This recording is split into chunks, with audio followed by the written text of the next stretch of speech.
pernah melihat Israfil. Kaki kanannya ditahan di depan, kaki kirinya ditahan di belakang. Mukanya didongakkan ke langit, sangkakala telah pun berada di mulutnya. Tuan-tuan faham tak bila Nabi sebut dia tahan kaki kanan depan, kaki kiri belakang? Sebab apa? Sebab berat sangkakala tu. Di mulutnya telah diletakkan sangkakala itu dan mukanya telah didongakkan ke langit. Ketika Nabi tengok waktu itu, tidak mengerdipkan sekalipun matanya kerana bersedia dengan arahan Allah untuk tidak lewat ataupun cepat walaupun 1 saat. Jarak daripada telinga Israfil ke bahunya memakan masa perjalanan 70 tahun. Bila Israfil tiup, mati semua makhluk, manusia, binatang, jin, syaitan, malaikah, kesemuanya, sehinggalah yang berbaki last tadi adalah malakul maut. Bila berbaki dia dan Allah Jalla Jalaluh, Allah bertanya, wahai malakul maut, dalam keadaan Allah Maha mengetahui siapa yang berbaki. Baki itu ana, kata malaikat maut. Tinggal malaikat maut, Allah.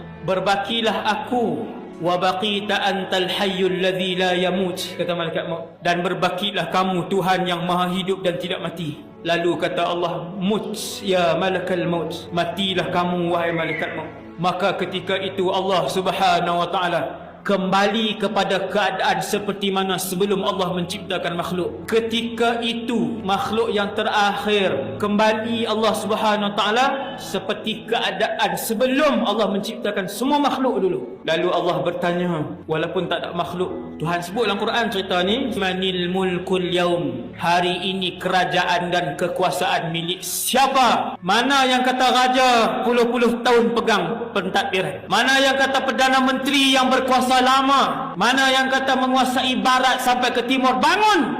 Limanil mulkul yaum, hari ini kerajaan milik siapa?